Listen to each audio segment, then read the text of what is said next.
আমাদের যে প্রথম কোয়েশ্চেন আজকে হচ্ছে আমরা পড়বো হচ্ছে মিডল ইংলিশ লিটারেচার নিয়ে। আমরা এর আগের দিন যেটা পড়েছি সেটা হচ্ছে ওল্ড ইংলিশ লিটারেচার, আজকে আমরা পড়বো হচ্ছে মিডল ইংলিশ পিরিয়ড নিয়ে। এখন মিডল ইংলিশ যে লিটারেচার আছে ওটা আমরা নিশ্চয়ই আগের দিন পড়েছিলাম যে ওল্ড ইংলিশ লিটারেচার হচ্ছে ওল্ড ইংলিশ লিটারেচার হচ্ছে আমাদের 450 থেকে 1066। এবং আমি গত ক্লাস যারা করেছেন তারা নিশ্চয়ই জানবেন যে আমি বলেছিলাম যখন হচ্ছে নরমান কোয়েস্ট হয়, নরমানরা যখন হচ্ছে ব্রিটেন আক্রমণ করে এবং সেটাকে জয় করে নেয়, সেটা কত সালে হয়? সেটা হচ্ছে হয় 1066-এ। সে এই যে কনকার করে সেটার সাথে সাথে হচ্ছে আমাদের ওল্ড ইংলিশ যে পিরিয়ড সেটা হচ্ছে শেষ হয়ে যায় এবং মিডল ইংলিশ যেটা মিডল ইংলিশের যে সূচনা সেটা হচ্ছে শুরু হয় আর কি।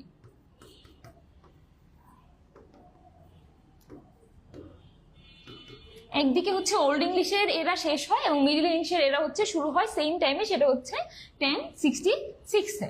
এবং এটা হয় যে নরমানরা যে কনকার করলো ব্রিটেনকে তারা কোত্থেকে আসে? এর আগে আমরা জেনেছি যে অ্যাংলো স্যাক্সনরা আসে হচ্ছে জার্মানি থেকে, এবং যেহেতু জার্মানি থেকে আসে সেহেতু হচ্ছে যে ইংলিশ যে ভাষাটা ছিল ব্রিটেনে সেটার উপরে খুব ভালোভাবে হচ্ছে একটা প্রভাব পড়ে সেই জার্মানি। ঠিক সেইভাবে যখন নরমানরা আসে, নরমানরা কোত্থেকে আসে? নরমানরা আসে হচ্ছে ফ্রান্স থেকে, এবং যারা ফ্রান্স থেকে আসে তাদের ভাষা অবশ্যই কি হবে? তাদের ভাষা হবে ফ্রেঞ্চ। এই যে ফ্রেঞ্চ ভাষা নিয়ে যে তারা আসে তখন থেকে হচ্ছে ইংলিশ ভাষার উপরে একটা প্রভাব ফেলতে থাকে হচ্ছে এই ফ্রেঞ্চ ভাষা। তাইলে আমরা কি দেখতে পাচ্ছি? এটার হচ্ছে শুরু হয় আমাদের যে কোশ্চেন ছিল, কোশ্চেনটা কি ছিল? The Middle English period of English literature is generally considered to extend from কত সাল থেকে কত সাল পর্যন্ত? তো হচ্ছে আমাদের যে এই যে মিডল ইংলিশ পিরিয়ডটা শুরু হয় সেটা হচ্ছে আমরা জানতে পারলাম 1066 থেকে, এবং শেষ কত সালে হয়? এটা হচ্ছে শেষ হয় 1500-এ। এবং খুবই ইন্টারেস্টিং একটা ব্যাপার আছে এখানে, সেটা হচ্ছে আমরা যখন আমরা সাহিত্য পড়ি, বাংলা সাহিত্য, তখন হচ্ছে আমরা যখন প্রাচীন যুগ পড়ি, প্রাচীন যুগের পরেই হচ্ছে আমরা একটা অন্ধকার যুগ পাই না?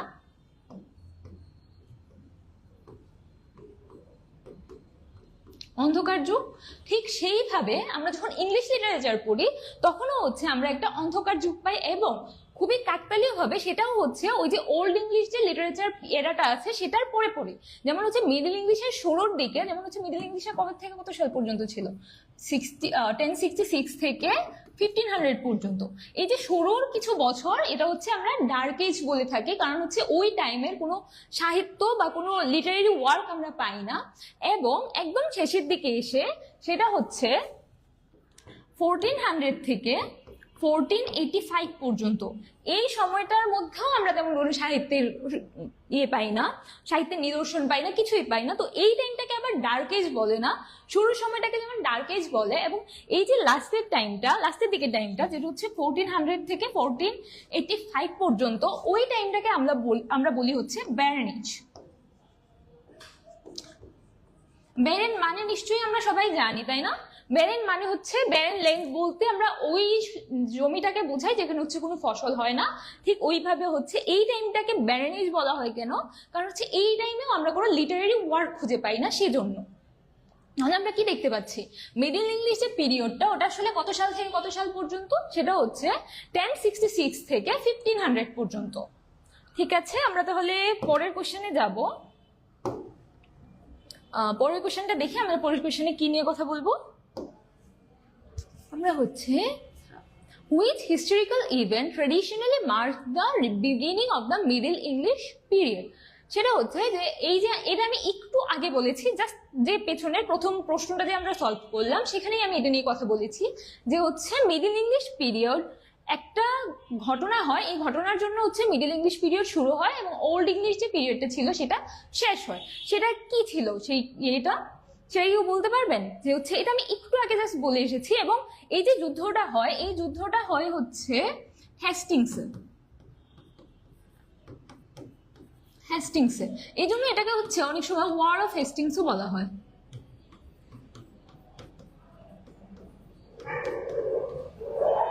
এবং এটা কাদের কাদের মাঝখানে হয়? প্রথমটা তো হচ্ছে যারা হচ্ছে ওই টাইমে অলরেডি ব্রিটেনে ছিল। ব্রিটেনে কারা ছিল? অ্যাংলো স্যাক্সনরা ছিল, যারা হচ্ছে জার্মানি থেকে এসে ব্রিটেনকে দখল করে নেয়, অ্যাংলো স্যাক্সনরা ছিল। আর হচ্ছে তাহলে তাদের সাথে কে ছিল? মানে যুদ্ধ তো আর একটা একটা করে নাই অবশ্যই, তাহলে হচ্ছে ওদের সাথে ভার্সেস কারা ছিল সেটা হচ্ছে, ঠিক আছে হ্যাঁ, অনেকেই উত্তর দিয়েছেন যে হচ্ছে এ দিচ্ছেন, বি এর উত্তর হচ্ছে 2 নম্বর প্রশ্ন উত্তর হচ্ছে নরমান কনকোয়েস্ট। কারণ হচ্ছে অ্যাংলো স্যাক্সনরা তো ব্রিটেনে অলরেডি ছিল এবং তারপরে হচ্ছে ফ্রান্স থেকে নরমানরা আসে এবং নরমানরা আসার পর হচ্ছে অ্যাংলো স্যাক্সনদের হারিয়ে দেয় এবং হারিয়ে দেওয়ার পরে দ্য অ্যাংলো স্যাক্সন ইনভেশন। আচ্ছা, যারা অনেকেই হয়তো এই জিনিসটা একটু কনফিউজ করছেন যে হচ্ছে এ কেন হচ্ছে অ্যাংলো স্যাক্সন ইনভেশন, মানে ইনভেশন মানে হচ্ছে আক্রমণ করা। অ্যাংলো স্যাক্সন ইনভেশন কি? অ্যাংলো স্যাক্সনরা হচ্ছে আক্রমণ করেছিল, এটা হচ্ছে এরা আক্রমণ করেছিল, নট নেসেসারিলি যে এদেরকে আক্রমণ করেছিল। যদি এটা এদেরকে আক্রমণ করেছে এরকম যদি বুঝায় তাহলে হয়তো কি নরমাল ইনভেশন। যদি এটা নরমাল ইনভেশন হতো তাইলে হচ্ছে আপনারা কনফিউজ হওয়ার সুযোগ ছিল, কিন্তু এখানে কিন্তু কনফিউজ হওয়ার সুযোগ নেই। আপনারা একটু জিনিসটা বোঝার চেষ্টা করুন। দ্য অ্যাংলো স্যাক্সন ইনভেশন মানে হচ্ছে এরা ইনভেট করেছে। আমরা এটা তো জানি ইনভেশন আসছে হচ্ছে ইনভেট থেকে, এরা ইনভেট করেছে, কিন্তু ওদের উপরে ইনভেশনটা হয়েছে, ওদেরকে কনকার করা হয়েছে, ওরা ইনভেট করেনি। সেই জন্য হচ্ছে একটু বড় করে লিখেন, বোঝা যাচ্ছে না, ঠিক আছে আমি পরের থেকে আমি বড় করে লিখছি। আক্রমণ করে হচ্ছে ইনভাইট করে কারা? নরমানরা ইনভাইট করে। তো এটা আসলে যদি নরমান ইনভেশন হইতো তাইলে আপনারা কনফিউজ হইতে পারতেন, কিন্তু এখানে আসলে কনফিউজ হওয়ার কোনো সুযোগই নেই। কারণ হচ্ছে অ্যাংলো স্যাক্সনরা কাদেরকে ইনভাইট করে? ওরা ইনভাইট করে হচ্ছে যারা মূলত ওল্ড ইংলিশের আগে 450-তে যখন ওরা আসে তখন ওরা হচ্ছে ইনভেট করে, ওটা ছিল হচ্ছে অ্যাংলো স্যাক্সন ইনভেশন, কিন্তু এটা হচ্ছে নরমান ইনভেশন ছিল। আশা করি এই জায়গাটা ক্লিয়ার। এই জায়গাগুলোতে কনফিউজ হলে কিন্তু খুবই সমস্যা, এই জায়গাটাগুলো একটু বোঝা লাগবে এবং সেটার জন্য ক্লাসগুলো করা লাগবে। আপনারা যদি ক্লাসগুলো করেন তাহলে আপনারা অবশ্যই বুঝতে পারবেন। এখন আমরা একটু 3 নম্বর কোশ্চেনে চলে যাই। Which language had a strong influence on English after the Norman conquest? আচ্ছা, এটাও আমি বলেছি একটু আগে যে হচ্ছে নরমানরা যখন আসে ওরা আসলে কোন দেশ থেকে আসে এবং যে যে দেশ থেকে যায় ওই দেশ থেকে, ধরেন আমি যদি অন্য একটা দেশে যাই তো আমার হচ্ছে যে সংস্কৃতি আছে, কালচার আছে, ল্যাঙ্গুয়েজ আছে, ওগুলোও তো আমি সাথে করে নিয়ে যাবো। আমি একলা যাবো, একলা গেলে নিশ্চয়ই একটু কম নিয়ে যাবো, কিন্তু ওরা যেহেতু অনেক বড় একটা গ্রুপ এসেছিল ওরা নিশ্চয়ই ওদের পুরোটা নিয়ে এসছে, যে ওদের ল্যাঙ্গুয়েজ, ওরা তো এসে আর যাকে ইনভাইট করেছে ওদের ভাষায় কথা বলবে না, ওরা নিজেদের ভাষায় কথা বলতো। এবং সেটা হচ্ছে ওখানে যে ব্রিটেনের যে তখন ভাষা ছিল, তখন আসলে ব্রিটেনে তখন আসলে ওল্ড ইংলিশ ভাষা চলতো এবং এই ওল্ড ইংলিশ ভাষাটা ধীরে ধীরে যখন মিডল ইংলিশ শুরু হয় তখন হচ্ছে ওটার উপরে নরমানরা আসে হচ্ছে আপনার ফ্রান্স থেকে, যেটা আমি অলরেডি অনেকবার করে বলে চলেছি। ফ্রান্স থেকে আসে এবং যেহেতু ওরা ফ্রান্স থেকে আসে তাই হচ্ছে যে ওল্ড ইংলিশ যে ল্যাঙ্গুয়েজটা ছিল সেটার উপর হচ্ছে ওই ফ্রেঞ্চের ইনফ্লুয়েন্স হতে থাকে এবং ফ্রেঞ্চের ইনফ্লুয়েন্সের সাথে সাথে এই যে মিডল ইংলিশ যে টাইমটা ওটা কিন্তু আবার ডেভেলপমেন্টেরও টাইম। এটা কিসের ডেভেলপমেন্টের টাইম? এটা হচ্ছে ল্যাঙ্গুয়েজ ডেভেলপমেন্টের টাইম। এটা হচ্ছে যখন এই মিডল ইংলিশ আসে তখন হচ্ছে ধীরে ধীরে এই মিডল ইংলিশটা হচ্ছে মডার্ন ইংলিশের দিকে যাইতে থাকে। এই যে আমরা আজকের যে ইংলিশ জানি সেটার সূচনা হচ্ছে এই মডার্ন ইংলিশের দিকে যাওয়ার যে শুরুর যে টাইমটা সেটা শুরু হয় হচ্ছে এই মিডল ইংলিশ পিরিয়ডের টাইম থেকে। হ্যাঁ, অনেকেই উত্তর দিয়েছেন এটা হচ্ছে ফ্রেঞ্চ। হ্যাঁ, একদমই তাই, ফ্রেঞ্চ। আমাদের এই কোশ্চেনের আনসার হচ্ছে ফ্রেঞ্চ।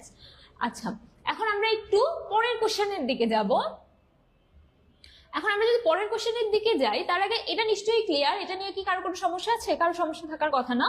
আমরা একটু পরের কোশ্চেনের দিকে যাই। পরের কোশ্চেন আমাদের কি বলেছে? Which of the following is considered the greatest writer of Middle English period? আচ্ছা, তো প্রত্যেকবারের মতো যেমন ওল্ড ইংলিশ পিরিয়ডের সময় আমরা অনেক রাইটারদের নাম পেয়েছি না, পোয়েটসদের নাম পেয়েছি যারা হচ্ছে ওই টাইমে লেখালেখি করেছেন, ঠিক সেইভাবে হচ্ছে মিডল ইংলিশ যে টাইমটা আছে মিডল ইংলিশ টাইমেও হচ্ছে অনেক লেখকরা আসেন যাদের লেখা আমরা পাই। তবে হ্যাঁ, মিডল ইংলিশ এবং ওল্ড ইংলিশের সাথে যেটা একটা মিল আছে সেটা হচ্ছে দুই জায়গাতে আমরা অ্যানোনিমাস অনেক পোয়েটের কবিতা পাই, অ্যানোনিমাস পোয়েটস। আচ্ছা, আমরা তো জানি নিশ্চয়ই না অ্যানোনিমাস পোয়েটস মানে কি। অ্যানোনিমাস পোয়েটস হচ্ছে যাদের নাম পাওয়া যায় না।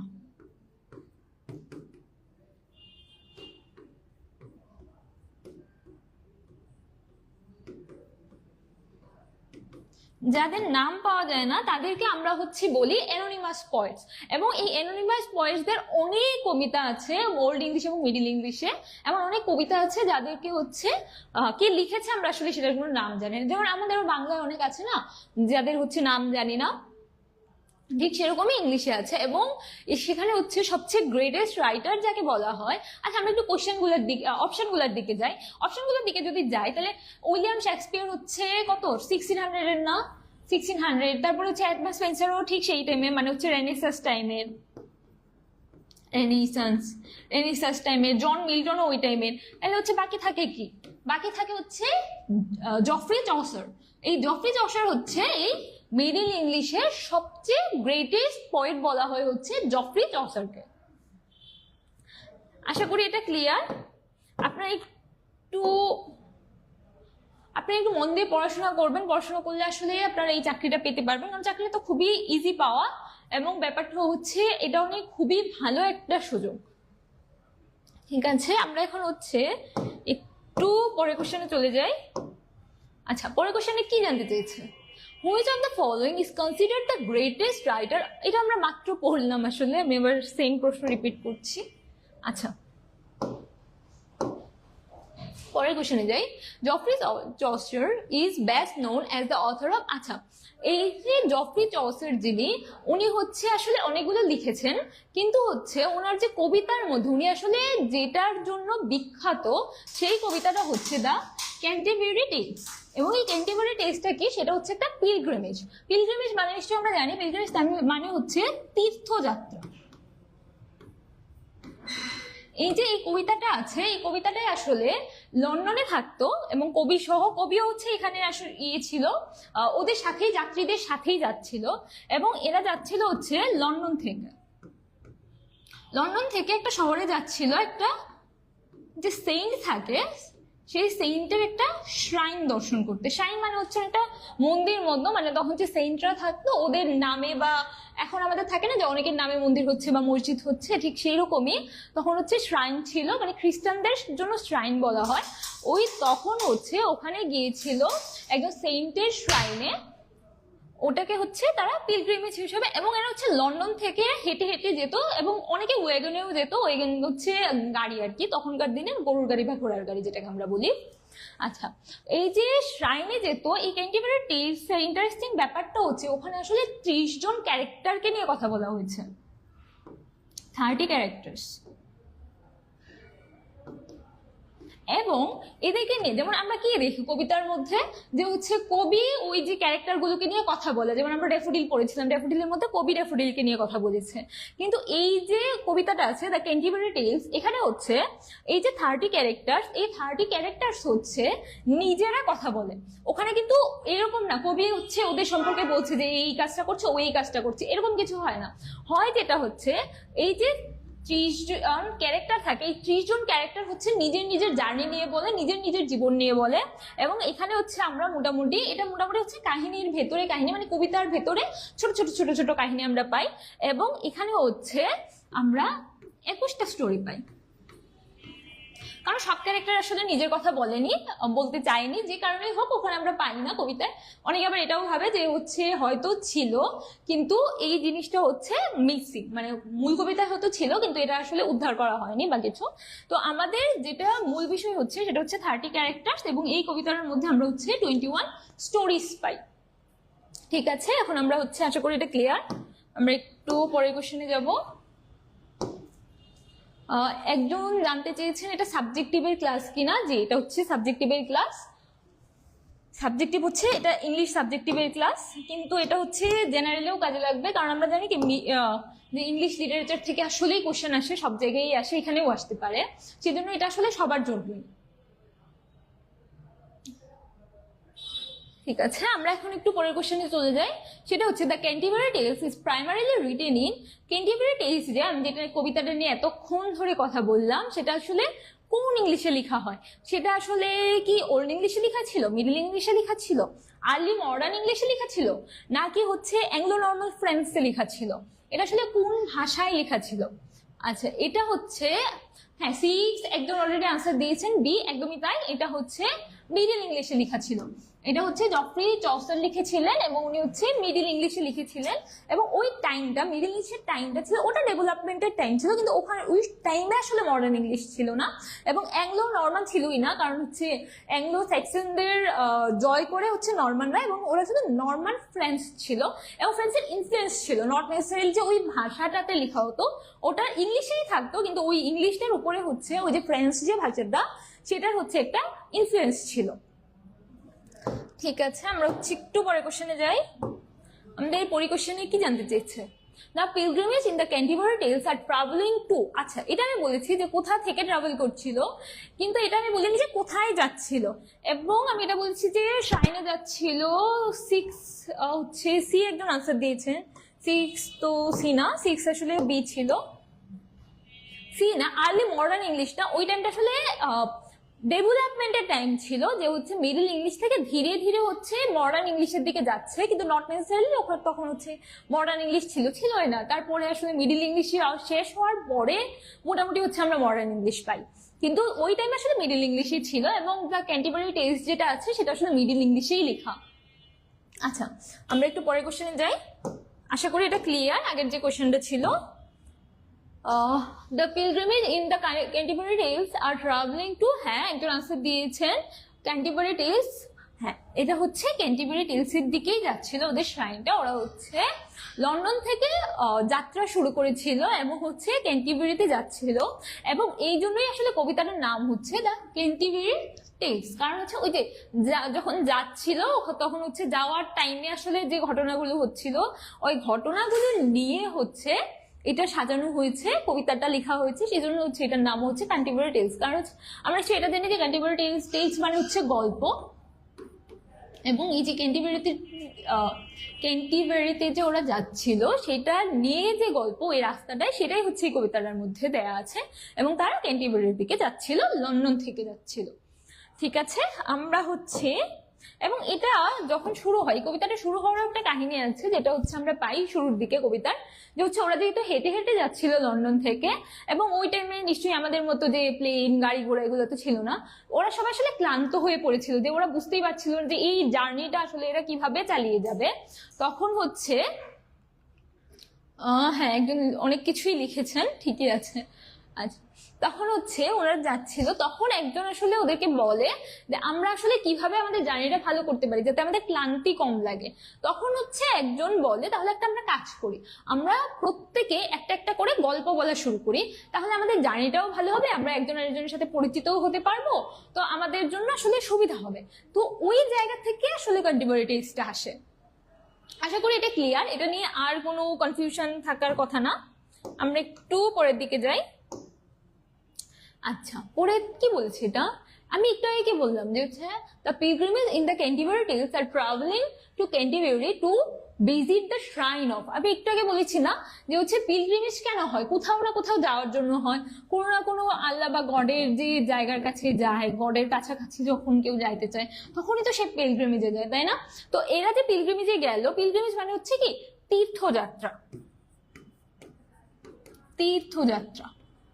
এই যে এরা যে তীর্থযাত্রায় যে যাচ্ছে, নিশ্চয়ই এমনি এমনি যাচ্ছে না। আচ্ছা, এসটি মানে হচ্ছে সেন্ট, এটা নিশ্চয়ই আমরা জানি যে এসটি মানে এসটি দিয়ে হচ্ছে সেন্ট বোঝায়। সেন্ট, আচ্ছা সেন্ট মানে হচ্ছে যে ঈশ্বরের, খ্রিস্টান ধর্ম মতে যে হচ্ছে যে ঈশ্বরের সবচেয়ে কাছাকাছি থাকে বা খ্রাইস্টের সবচেয়ে কাছাকাছি থাকে, ওই মানুষটা হচ্ছে ওরা সেন্ট বলে আর কি। নর্মাল বাংলায় আমরা বলতে পারি যে সন্ন্যাসী বা এরকম কিছু, দেবদূত টাইপ। আচ্ছা, তো এরা আসলে কার শ্রাইন দর্শন করতে যাচ্ছিল বা কাকে ভিজিট করতে যাচ্ছিল? ওনারা যাচ্ছিল হচ্ছে দ্য সেন্ট টমাস বেকেট। ওরা যে শ্রাইন ছিল হচ্ছে ক্যান্টিবারিতে, এবং ওটাতে ভিজিট করার জন্যই হচ্ছে এই যে এরা সবাই 30 ক্যারেক্টার্স, এবং কবিকে নিয়ে হচ্ছে 31। ওই 31 যে মানুষ, মানে 31 জন মানুষ, এরা হচ্ছে এই সেন্ট টমাস বেকেটের শ্রাইন ভিজিট করার জন্যই যাচ্ছিল। ঠিক আছে, আমরা একটু পরেরটাতে চলে যাই, আশা করি আগেরটা ক্লিয়ার। আমাকে একটু বলবেন যেখানে আপনাদের সমস্যা হবে ওই জায়গাটার কথা আমাকে একটু বলবেন কমেন্টে, আমি তাহলে সাথে সাথে এটা আবার রিপিট করার ট্রাই করব। ঠিক আছে, এখন হচ্ছে what is the main negative framework of the Canterbury Tales. এই যে ফ্রেমওয়ার্কটা ছিল ক্যান্টারবারি টেলস, ওটা আসলে কোত্থেকে এসেছে? এটা অবশ্যই পারার কথা, এতক্ষণ ধরে যত কথা বলেছি সেখান থেকে আসলে এই কোশ্চেনটার আনসার করা খুবই ইজি হওয়ার কথা। এটা হচ্ছে what is the main negative framework of the Canterbury Tales. এটা হচ্ছে, এটাকে ড্রিম ভিশন ছিল। ড্রিম ভিশন মানে কি? ড্রিম ভিশন হচ্ছে ড্রিমের মধ্যে যদি কেউ একটা ভিশন দেখে, মানে স্বপ্নের মধ্যে স্বপ্ন, বা আমরা বলি না যে আমি স্বপ্নেও কল্পনা করি নাই, ওই ধরনের জিনিস আর কি, যে হচ্ছে ড্রিম ভিশন। আচ্ছা, তারপরে যে হিস্টোরিক্যাল ক্রনিকলস, এটা কি হচ্ছে কোনো ঐতিহাসিক ক্রনিকলস, তো বুঝি যে ধারাবাহিক যে জিনিসটা হয় আর কি, তো এটা কি হচ্ছে ঐতিহাসিক ধারাবাহিকতা আছে? এটা আসলে ইতিহাসের সাথে কি সম্পর্কিত? না। তাহলে হচ্ছে হিরোইক ব্যাটল, এখানে কি আমরা কোনো ব্যাটেল সম্পর্কে বা যুদ্ধ সম্পর্কে জানতে পারি? সেটার সম্পর্কে আসলে আমরা জানি।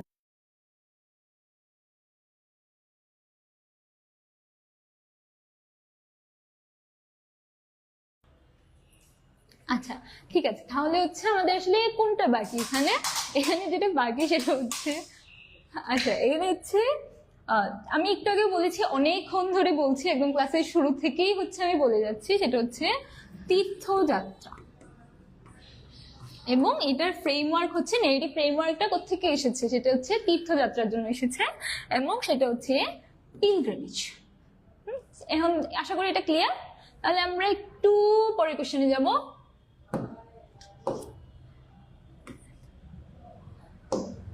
আচ্ছা, পরের কোশ্চেনে আমাদের আসলে কি জানতে চেয়েছে? Which of the following is a famous middle English dream vision poem. আচ্ছা, একটু আগে আমরা ড্রিম ভিশন নিয়ে কথা বলেছি, যে হচ্ছে স্বপ্নে দেখেছে বা এরকম কিছু, ওটা আসলে কি নিয়ে কথা বলে? আচ্ছা, এখানে হচ্ছে খুব ইন্টারেস্টিং একটা ব্যাপার হচ্ছে, আমরা যদি এখানে অপশনগুলো দেখি, আমরা আসলে অপশন থেকেই আমরা আনসার পেতে পারি। কিভাবে পেতে পারি? যেমন হচ্ছে দ্য প্রেলুড, আমি যেদিন হচ্ছে উইলিয়াম ওয়ার্ডসওয়ার্থের কথা পড়িয়েছিলাম, ওনার যে সাহিত্যকর্মগুলো ছিল সেখানে হচ্ছে আমরা পড়িয়েছিলাম ওনার সাহিত্যকর্মগুলো, মানে উনি কি কি লিখেছেন আর কি, সেখানে হচ্ছে এই প্রেলুড ছিল, ওনার একটা লেখা হচ্ছে প্রেলুড। প্যারাডাইস লস্ট কার লেখা? প্যারাডাইস লস্ট হচ্ছে জন মিল্টনের লেখা। এবং বেউলফ আমরা গত ক্লাসেই কথা বললাম যে বেউলফ হচ্ছে কোন সময়কার লেখা? বেউলফ হচ্ছে ওল্ড ইংলিশ যে টাইমটা আছে, সেই ওল্ড ইংলিশের টাইমের লেখা হচ্ছে বেউলফ, এবং যুদ্ধ টুদ্ধ নিয়ে। তাহলে আসলে আমাদের বাকি কি থাকে? বাকি থাকে হচ্ছে পিয়ার্স প্লাউম্যান। এই যে, তাহলে আমাদের সঠিক আনসার কোনটা হবে? এবং এখানে কিন্তু আমরা এটা না যে আমরা হচ্ছে মুখস্থ করে রেখেছি যে আচ্ছা মিডল ইংলিশের পোম হচ্ছে এটা এটা এটা এটা, তাহলে এসছে মানে দিয়ে দিয়েছে। আমরা যদি অপশন মাইনাসও করতে থাকি তাহলেও কিন্তু আমরা অনেক সময় আনসার পেয়ে যাই, যেমন হচ্ছে এখানে আমরা একটা আনসার পেয়ে গিয়েছি। ঠিক আছে, এবার হচ্ছে আমরা একটু পরের কোশ্চেনের দিকে যাব। আচ্ছা, আমাদের পরের কোশ্চেনে কি জানতে চেয়েছে? Who is the traditionally regarded as the author of the Piers Plowman. আচ্ছা, আমরা তো এটা জানি যে হচ্ছে অনেকের আসলে পাওয়া যায় না, অনেকেরই অনেক যে সাহিত্যকর্মগুলো আছে সেগুলো হচ্ছে কোনো পোয়েটকে আমরা পাই না বা রাইটারকে পাই না, কিন্তু এটার রাইটার আমরা জানি, এটা রাইটার হচ্ছে জন গোয়ার। যে পিয়ার্স প্লাউম্যান যে ইয়েটা আছে, যেটা হচ্ছে স্বপ্নে দেখে উনি লিখেছেন, ওই জিনিসটা হচ্ছে জন গোয়ার লিখেছিলেন। আচ্ছা, আমরা হচ্ছে তাহলে পরের কোশ্চেনে যাব। আচ্ছা, পরের কোশ্চেন হচ্ছে Sir Gawain and the Green night belongs primary to which genre. আচ্ছা, এখানে হচ্ছে আমি এটা প্রথমে হচ্ছে আনসার বলে দিই, তারপর হচ্ছে আমি ব্যাখ্যা করছি। এটা হচ্ছে আর্থারিয়ান রোমান্সের, এবং এই যে আর্থারিয়ান রোমান্স বা হচ্ছে এটাকে অনেকে বলে হচ্ছে মেডিয়েভাল রোমান্স বলেও হচ্ছে সেম জিনিসটাকেই বোঝানো হয়, এবং এটা হচ্ছে মিডল ইংলিশকে খুবই প্রখরভাবে হচ্ছে ডমিনেন্ট করে। কিভাবে করে? এটা হচ্ছে Arthur and his round table নামেই পরিচিত জিনিসটা। Arthur and his round table. আচ্ছা, আমরা আর্থারকে নিয়ে হচ্ছে একটু পরে কথা বলবো, আগে হচ্ছে আমরা এই জিনিসগুলো নিয়ে একটু কথা বলি। আর্থার হচ্ছে একজন রাজা ছিল, এবং রাউন্ড টেবিল বলতে ও নিয়ে হচ্ছে একটা টেবিলের সূচনা করে, যেটা হচ্ছে রাউন্ড ছিল, গোল ছিল এরকম। এবং ওরা যে নাইটরা ছিল, ওরা হচ্ছে প্রত্যেক একটা উইকেন্ডে বা যুদ্ধ টুদ্ধর পরে, ওরা তো অনেক সময় অনেক যুদ্ধ করতো ওই টাইমে, তো যুদ্ধ টুদ্ধর পরে ওরা যখন, এবং ওদের এখানে ফিস্ট হতো, এবং ব্রিটেনে যেহেতু অনেক ঠান্ডা, ফিস্ট মানে হচ্ছে ওয়াইন এন্ড হচ্ছে প্রচুর পরিমাণে মিট থাকতো এবং এগুলোর উপর খাওয়া দাওয়া করতো, সবই করতো। এই যে রাউন্ড টেবিলে ছিল, ওই রাউন্ড টেবিলে ওই টাইমে কিন্তু ক্লাস ডিভিশন অনেক বেশি ছিল, যে হচ্ছে কে রাজা, কে হচ্ছে কে রাজা বা কে হচ্ছে কোন পদে আছে, কে নাইট, কার আন্ডারে আছে, ওই জিনিসগুলো তখনকার মানুষের সাথে অনেক মানতো। সোশ্যাল স্ট্রাকচার যেটা সেটা আসলে খুবই প্রখর ভাবে তখন মানা হতো। কিন্তু এই যে আর্থারের যে রাউন্ড টেবিল ছিল, ওখানে ওরকম কিছু ছিল না, ওখানে হচ্ছে সবাই সমান ছিল। এবং এই আর্থারের যে রাউন্ড টেবিল, এটাকে বলা হয় is a symbol of Brotherhood,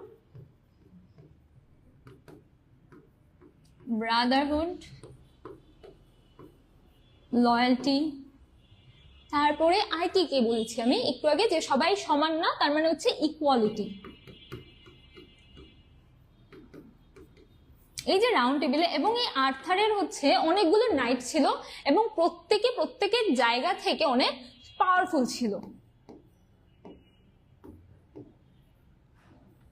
তো এরকমই একজন নাইট ছিল হচ্ছে এই স্যার গোয়েন। এবং ওই টাইমে নাইটদের যাদের হচ্ছে কোনো টাইটেল থাকতো না, যারা হচ্ছে নাইটহুড, ওই টাইমে হচ্ছে প্রত্যেকে নাইটহুড উপাধি দেওয়া হতো। ওরা অনেকদিন ধরে, নর্মালি এরকম ছিল না যে হচ্ছে ও যুদ্ধে গেল আর হচ্ছে ও নাইট হয়ে গেল, ব্যাপারটা এরকম ছিল না। ব্যাপারটা ছিল হচ্ছে কোনো রাজা বা হচ্ছে যারা একটু উচ্চ পদে থাকবে, তখনের সোশ্যাল যে স্ট্রাকচারটা ছিল, এটা আসলে কেমন ছিল, সবার নিচে যে ছিল সে হচ্ছে ব্যারন।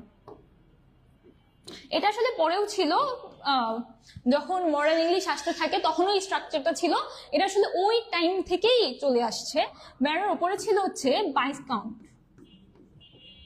তার উপরে ছিল হচ্ছে কাউন্ট, এবং কাউন্টের উপরে ছিল হচ্ছে নর্মালি থাকতো ডিউক, এবং যদি অনেক সময় হচ্ছে এটা থাকতো আরেকটা পদ থাকে হচ্ছে ডিউকের উপরে, যেটা হচ্ছে গ্র্যান্ড ডিউক। এটা থাকতো, আবার অনেক সময় হচ্ছে দেখা যায় যে এটা থাকতো না। এদের আসলে র্যাঙ্ক মোটামুটি সেম, ডিউক এবং গ্র্যান্ড ডিউকের। এবং এটার হচ্ছে সবার উপরে থাকতো হচ্ছে কিং। তখন হচ্ছে এই যে এরা থাকতো, এরা যে পাওয়ারফুল থাকতো, মানে সোশ্যাল ল্যাডারে যে অনেক উপরে থাকতো, এরা যদি কাউকে নাইটহুড দিত, তখন হচ্ছে সে নাইট হতে পারতো। নইলে কিন্তু সে যুদ্ধ করে মরে যায়, তাই কিন্তু নাইট বলা হতো না। এবং এই যে যখন নাইটহুড যে পেয়ে যেত, তাকে হচ্ছে নর্মালি যদি সে কোনো রয়্যালিটি থেকে হয়ে থাকে, যে যার কোনো টাইটেল আছে, আভিজাত বংশের হয়ে থাকে, তাহলে তাকে নর্মালি ওই নামে ডাকা হতো। কিন্তু যদি না হয় তাহলে হচ্ছে নর্মালি তাদেরকে নাইটদেরকে স্যার বলে ডাকা হতো,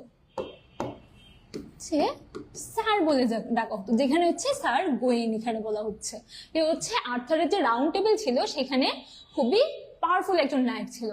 এখন আমরা যদি এই কাহিনীটার দিকে একটু যাই, এই কবিতার কাহিনীটা খুবই ইন্টারেস্টিং। কাহিনীটা হয় কি, যে অ্যাজ ইউজুয়াল এরা হচ্ছে নিউ ইয়ার আসে, এবং এই নিউ ইয়ারের সময় এরা সবাই হচ্ছে আবার সেই ফিস্ট শুরু করে। এবং এটা হচ্ছে যে রাউন্ড টেবিল থাকে, সব নাইটদের নিয়ে, সবাইকে নিয়ে হচ্ছে এই যে ফিস্টটা চলতে থাকে। তখন হচ্ছে হঠাৎ করে একজন হচ্ছে আসে ওখানে, সে হচ্ছে পুরো পা থেকে মাথা পর্যন্ত হচ্ছে গ্রিন ছিল। মানে তখন তো একটা হেলমেট থাকে নাইটদের, যেটা বাইরে দিয়ে আসলে কিছুই দেখা যায় না, বা ওদের যে আর্মারটা থাকে সেটার বাইরে, ওটা পুরা হচ্ছে গ্রিন ছিল। এবং এই যে গ্রিন যে নাইট আসে, এই জন্য হচ্ছে ওকে আসলে গ্রিন নাইট বলা হয়। তখন যে এই যে গ্রিন নাইট আসে, গ্রিন নাইট আসার পরে ওখানে এই ফিস্টের সময় এসে হচ্ছে একটা গেম প্রপোজ করে, যে হচ্ছে চলো আমরা এখানে তো ফিস্ট হচ্ছে, একটা গেম খেলি। এখন গেমটা আসলে কি ছিল, তখন ও এক্সপ্লেন করে। গেমটা হচ্ছে, তার কাছে একটা এক্স ছিল।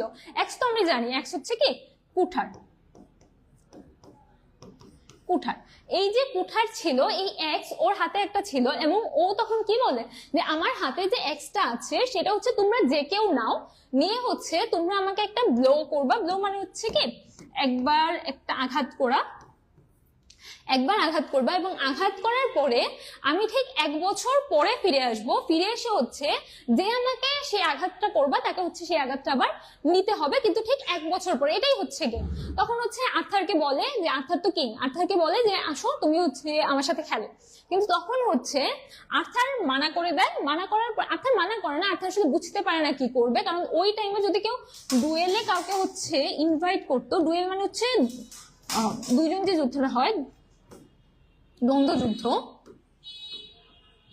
তো এই যে ডুয়েলে আসলে কেউ যদি কাউকে ইনভাইট করে তখন আসলে মানা করতে পারে না, এবং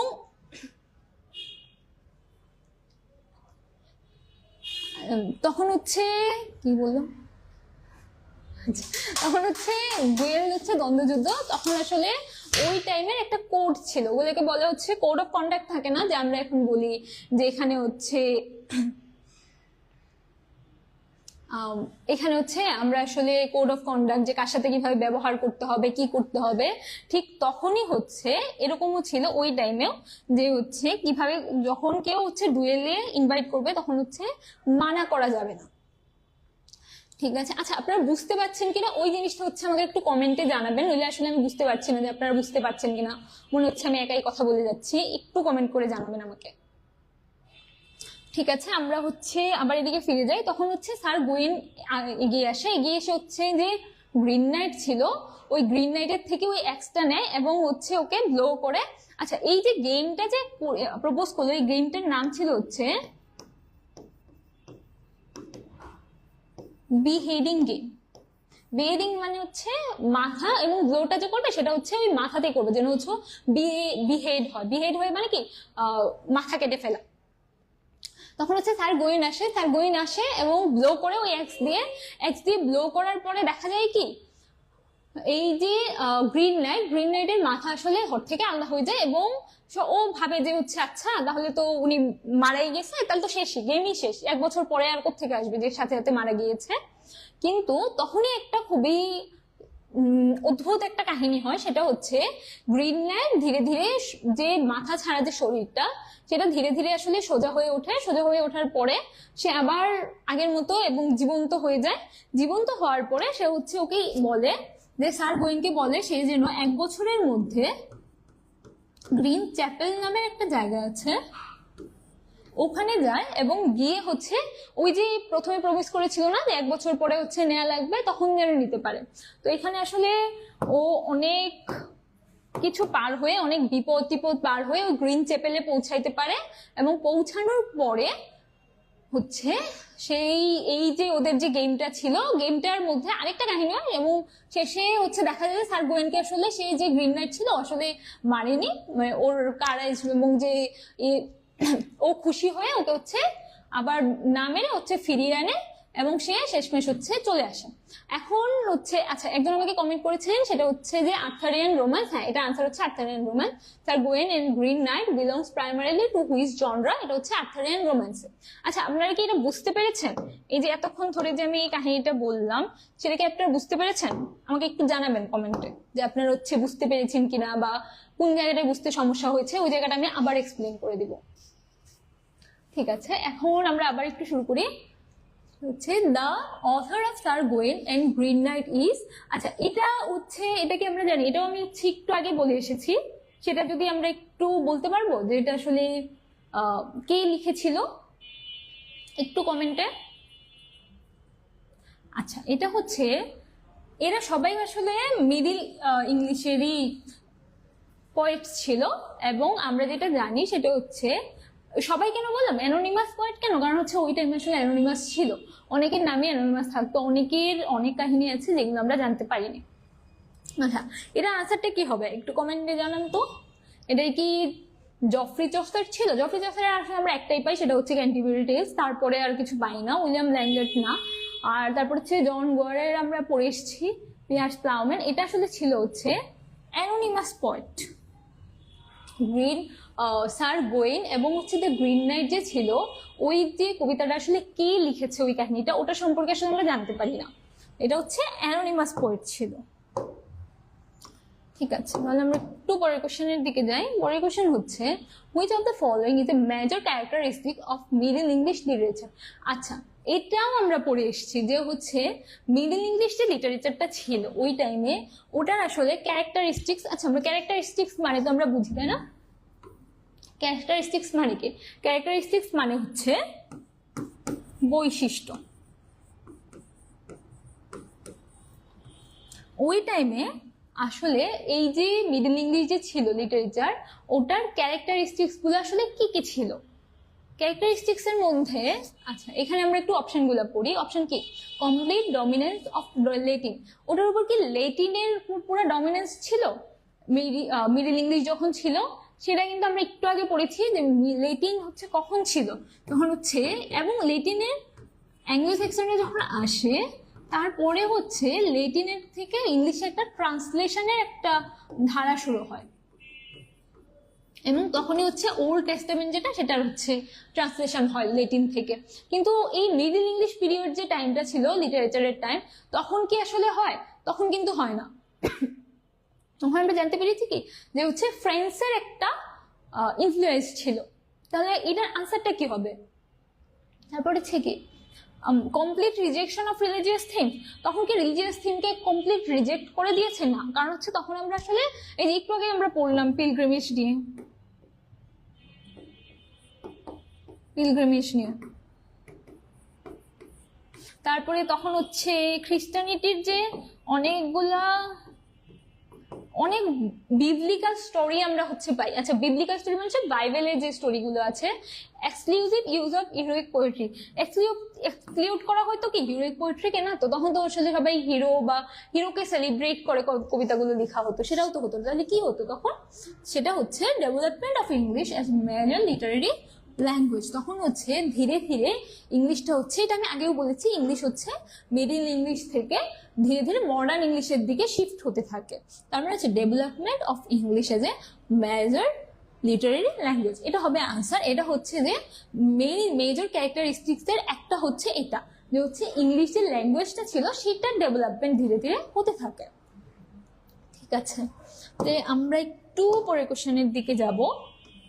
আশা করি আগের কোশ্চেন বা যতগুলো কোশ্চেন গিয়েছে ওগুলোতে তো কোনো সমস্যা হয়নি। যদি সমস্যা হয়ে থাকে সেটা আপনারা আমাকে অবশ্যই জানাবেন। আচ্ছা এখানে কি বলেছে? Which literary genre became particularly important during the middle English period। আচ্ছা মিডল ইংলিশ পিরিয়ডে একটা তো আমি একটু এটাও কিন্তু পড়ে এসেছি, এটার আনসারটা আসলে হচ্ছে আর্থারিয়ান রোম্যান্স। এখন আমি আসলে আনসারও বলে দিয়েছি, এখন না পারার আসলে কোনো কথাই না। দেখি কে কে বা কয়জন বলতে পারেন আমাকে যে হচ্ছে এটার আসলে আনসারটা কি হবে।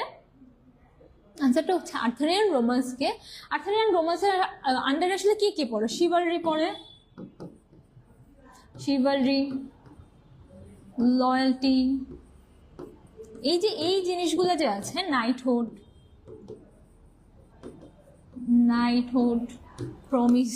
প্রমিস বলতে তখন আসলে সবাই কেউ হচ্ছে ওথ ভাঙতো না, ওথ কিপার ছিল আর কি তখন সবাই।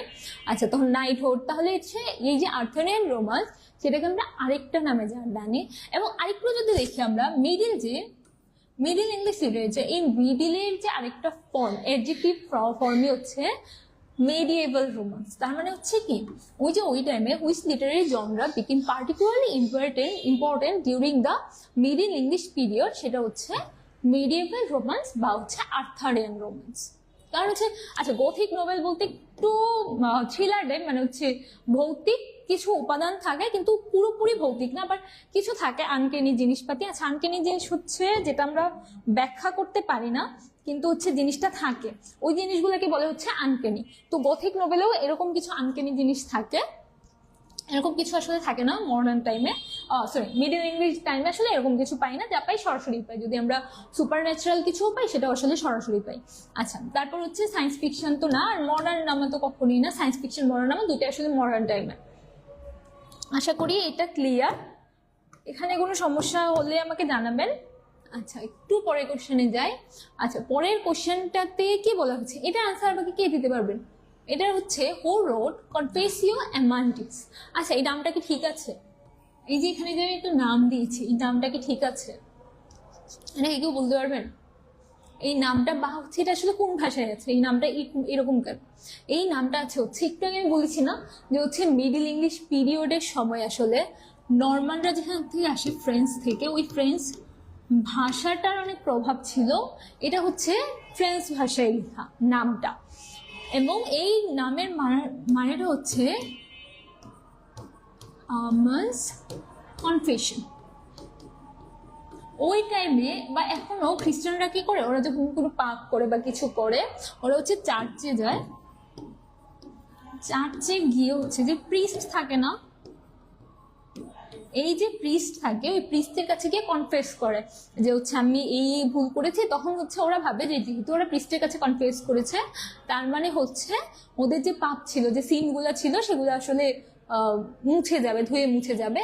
এবং এই জন্য হচ্ছে এই সেম জিনিসটা নিয়ে হচ্ছে অ্যামান্স হচ্ছে যায় একজন প্রিস্টের কাছে গিয়ে হচ্ছে সে যে তার পাপগুলো ছিল সেগুলো কনফেস করে, এবং প্রিস্ট তাকে হচ্ছে সান্ত্বনা দেয়। এইভাবে ও ভাবে যে হচ্ছে ও এই যে পাপ থেকে আসলে মুক্ত হলো। এবং এই জিনিসটা এটা হচ্ছে মোরাল পোমো আমরা বলতে পারি। এখানে আসলে মোরাল নিয়ে অনেক কথা বলা আছে, যে হচ্ছে কে কি করলো কে কি না করলো, মোরাল নিয়ে অনেক কিছু বলা আছে। এবং এই যে এটা লিখেছে হচ্ছে উইলিয়াম ল্যাংল্যান্ড। এবং এখানে হচ্ছে খ্রিস্টানিটির যে 7 সিনস আছে সেটা নিয়েও বলা আছে। 7 সিনস কি কি সেটা কি কেউ বলতে পারবেন? আচ্ছা, তাহলে হচ্ছে আশা করি এটা ক্লিয়ার, এই কোশ্চেনে আর সমস্যা হওয়ার কথা না। তাহলে একটু পরের কোশ্চেনের দিকে যাই। আচ্ছা, পরের কোশ্চেনে কি বলছে? এখানে নাই, মানে নেই, স্ক্রিন নাই। আচ্ছা, এখন এই যে কোশ্চেনটা আছে, এই কোশ্চেনটার আনসার কি আপনারা বলতে পারবেন? যে লে মডেরি আর্থার,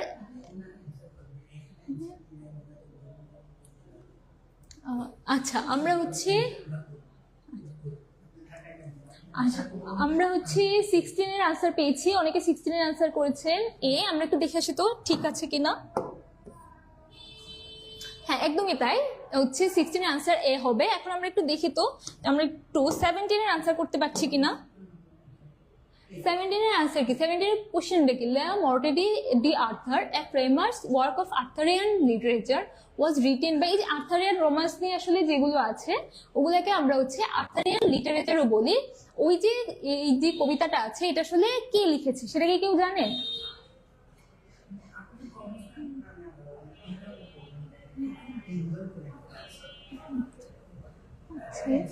আচ্ছা, এই কবিতাটা আসলে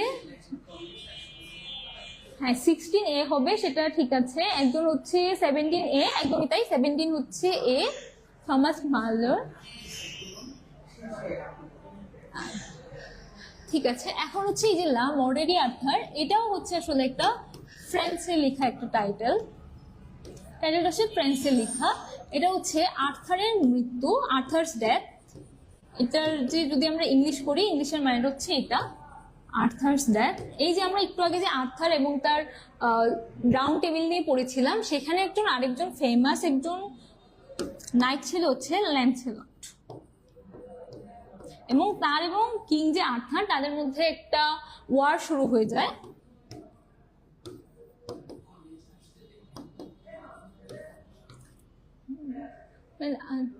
আচ্ছা, হ্যাঁ অনেকেই আনসার দিয়েছেন। পারুনীল আনসার দিয়েছেন হচ্ছে টমাস মার্লোয়। একদমই তাই, এটার আনসারটা হবে টমাস মার্লো। ওই টাইমে মিডল ইংলিশের একটা ফেমাস ওয়ার্ক হচ্ছে এটা, লা মর্টেরি ডি আর্থার, এবং এটা হচ্ছে লিখেছে টমাস মার্লোয়। আচ্ছা, আর কেউ কমেন্ট করছেন না, একজনই কমেন্ট করে যাচ্ছে। আচ্ছা, আলিজা আক্তারও ঠিকই আছে, এ হচ্ছে এটার আনসার। আচ্ছা, তখন যে এদের যে যুদ্ধটা হয়, এই যুদ্ধটার মধ্যে আসলে আর্থার মারা যায় একটা ভিট্রিয়ালের কারণে, এবং ওই যে কাহিনীটা, ওই কাহিনীটা নিয়েই হচ্ছে এই কবিতাটা। আচ্ছা, আমরা একটু তাহলে এই আনসারটা নিশ্চয়ই ক্লিয়ার। এই কোশ্চেনটা আমরা পরের কোশ্চেনে যাই। এটার আনসারটা কি কেউ জানেন? এটা হচ্ছে আপনারা একটু আনসার করুন। এটা হচ্ছে কোশ্চেনে কি বলা হয়েছে, which of the following is a major theme of মেডিয়েভাল romance. বা মেডিয়েভাল রোমান্স আমরা একটু আগে জানতাম যে হচ্ছে আর্থারিয়ান রোমান্সও বলে।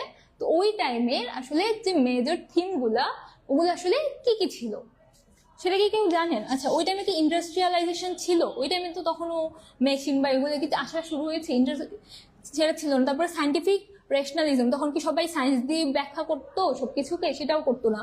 তারপর হচ্ছে পলিটিক্যাল ডেমোক্রেসি, তখন কি পলিটিক্যাল ডেমোক্রেসি ছিল? তাও ছিল না। তখনের টাইমে আসলে মানুষ ভ্রমণ করতো, বা হচ্ছে যুদ্ধ বা যুদ্ধ বিগ্রহ এই জিনিসগুলোতে আসলে বেশি নজর দিত। আচ্ছা, আবার হচ্ছে পারুনীল আনসার করেছেন, হ্যাঁ একদমই তাই, এটা হচ্ছে শিভাররি, অ্যাডভেঞ্চার অ্যান্ড কোর্টলি লাভ। ওই টাইমে যে মেডিয়েবল যে রোমান্সগুলো ছিল ওগুলো হচ্ছে ওইটার আশেপাশেই আসলে ঘোরাফেরা করতো, যেমন শিভাররি ছিল, অ্যাডভেঞ্চার ছিল এবং কোর্টলি লাভ ছিল। আচ্ছা, তারপর হচ্ছে ফাহিমা ফাহি আনসার করেছেন, হ্যাঁ একদমই তাই, এটা হচ্ছে বি ছিল। আচ্ছা, আমরা তাহলে একটু পরে কোশ্চেনে দিই। আচ্ছা, এইটার কি আনসার করতে পারবেন? আচ্ছা, এটা নিয়ে আমরা হচ্ছে একদম আজকের যে ক্লাস ছিল, আজকের ক্লাসে একদম শুরুতে এটা নিয়ে কথা বলেছি যে হচ্ছে the general Prolog is part of what, মানে হচ্ছে এই যে জেনারেল প্রোলগ যে ছিল, প্রোলগ বেসিক্যালি আসলে ওই জিনিসগুলোকে বোঝায় যখন হচ্ছে যে একটা মেইন স্টোরিটা আসলে কি নিয়ে হবে বা কতজন ক্যারেক্টার আছে বা কি আছে ওদের নিয়ে যে কথাবার্তাগুলো, যে এতজন ক্যারেক্টার আছে এই কাহিনী, ওগুলো নর্মালি প্রোলগে থাকে। আচ্ছা, এই যে জেনারেল প্রোলগ, তাহলে হচ্ছে এই যে এইগুলো আসলে আমরা কোথায় পাই? একটু আমাকে কমেন্ট করে জানান যে এটার আনসারটা আপনারা জানেন কিনা। এটার আনসারটা কি হতে পারে? The general Prolog is part of কোন কবিতার পার্ট ছিল হচ্ছে জেনারেল প্রোলগ? এটা কি হচ্ছে পিয়ার্স প্লাউম্যান ছিল? আমরা একটু আগে জেনেছি পিয়ার্স প্লাউম্যান হচ্ছে কোন ধরনের কবিতা ছিল, সেটা হচ্ছে ড্রিম ভিশন ছিল। ড্রিম ভিশনে আসলে ক্যারেক্টারদের পরিচয় করার কিছু নেই সেটা, হ্যাঁ। আবার হচ্ছে পারুনীল কমেন্ট করেছেন, আহমেদ, সেলিনা কমেন্ট করেছেন, আপনাদের দুজনের আনসারই ঠিক আছে, একদমই ঠিক। তারপর হচ্ছে আলিরা আক্তার হচ্ছে 80-10 কমেন্ট করেছেন। আমি শিবারি, হ্যাঁ শিবারি অ্যাডভেঞ্চার কোর্টলি লাভ, ওটা একদমই ঠিক ছিল, ওটাই আনসার ছিল। আচ্ছা, এখন যদি আমরা এদিকে চলে যাই তাহলে the general Prolog is a part of কোনটার পার্ট ছিল? লা মর্টারিতে আর্থার ছিল, ওটা তো আসলে আর্থার এবং ওদের রাউন্ড টেবিল নিয়ে কথাবার্তা বলেছে। তারপর হচ্ছে কনফেসিও আমান্টিসের, ওটা আমরা অলরেডি জেনেছি, সেখানে হচ্ছে আমার এবং প্রিস্টরা ছিল। হ্যাঁ, অনেকেই কমেন্ট করেছেন। এখন আবার দিনা তাসলিম কমেন্ট করেছেন, কেয়া কমেন্ট করেছেন, একদমই 19 যে ছিল, 19-এর আনসার হচ্ছে দ্য ক্যান্টিবেরি টেলস। ক্যান্টিবেরি টেলসের যে প্রোলগ ছিল তখন হচ্ছে কতজন ক্যারেক্টার, কিভাবে এই কাহিনীটা হচ্ছে বা কবিতাটা হচ্ছে সেটা আসলে বলা হয়ে থাকে। আচ্ছা, আমরা একটু পরের কোশ্চেনের দিকে চলে যাই, শেষ কোশ্চেনের দিকে। Which of the following best describes the language of Middle English literature? ওই টাইমে যে ল্যাঙ্গুয়েজটা ছিল, এই যে কমেন্টগুলো আছে, কমেন্টগুলোর মধ্যে আসলে ওই টাইমের যে ল্যাঙ্গুয়েজটা ছিল ওটাকে কোন অপশনটা আসলে সবচেয়ে ভালোভাবে ডিসক্রাইব করছে? এখন হচ্ছে প্রোলগের ডেফিনিশন লিখেছেন, হ্যাঁ এটাই প্রোলগের ডেফিনিশন। আচ্ছা, এখন আনসার করছে, আপনারা একটু 20-র আনসার করুন, দেখুন যে 20-র আনসারটা আপনারা পাচ্ছেন কিনা। যে হচ্ছে ওই টাইমের যে ভাষাটা ছিল, কোন অপশনটা ওই টাইমের ভাষাটাকে সবচেয়ে ভালো ডিসক্রাইব করছে। এর প্রথম অপশনে কি বলছে? It remain identical to old English. Middle ইংলিশের যে ভাষাটা ছিল সেটা কি ওল্ড ইংলিশের মতো ছিল? অবশ্যই না, কারণ টাইমের সাথে সাথে ভাষা আসলে অনেক পরিবর্তন হয়। যেমন 5 বছর আগে আমরা যে ধরনের ওয়ার্ড ইউজ করতাম এখনো করি না, তার মানে এটা হচ্ছে না। তারপর হচ্ছে ইট ওয়াজ এন্টায়ারলি ডেরাইভড ফ্রম গ্রিক। এই যে ইংলিশ ভাষাটা যে, সেটা কি গ্রিক থেকে এসেছে? সরাসরি না, এটার মধ্যে কিছু আমরা ল্যাটিন ইনফ্লুয়েন্স পাই। তারপর হচ্ছে এখানে নর্মান কনকোয়েস্টের পরে মিডল ইংলিশে তখন হচ্ছে আমরা কিছু ফ্রেঞ্চ ইনফ্লুয়েন্স পাই, তার মানে এটাও হবে না। It was use only for religious text. তখন কি শুধু ইংলিশ ভাষাটা, মিডল ইংলিশের যে ভাষাটা ছিল সেটা কি শুধুমাত্র হচ্ছে রিলিজিয়াস টেক্সটের জন্য ছিল? না, ওই টাইমে হচ্ছে যে মানুষজন ছিল, সাধারণ মানুষজন সবাই আসলে ওই যে ভাষাটা ছিল মিডল ইংলিশ, ওই ভাষাটা ইউজ করতো। তাহলে আমাদের আনসার আসলে কোনটা?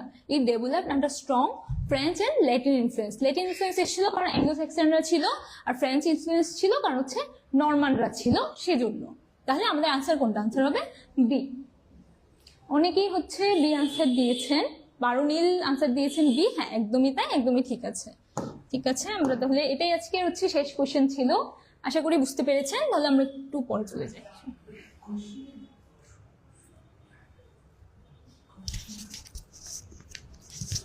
আসসালামু আলাইকুম প্রিয় শিক্ষার্থী, যারা আমাদের সাথে